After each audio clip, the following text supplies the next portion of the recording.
నేనేనా ఇది అంటూ అనిపించిన అవునవును నేనే మరి కాదా చిత్రంగా నాకేనే కనిపించిన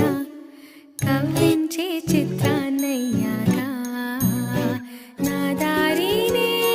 మళ్ళించిన తుళ్ళింతలా వరదలా పాదాలనే నడిపించిన రహదారి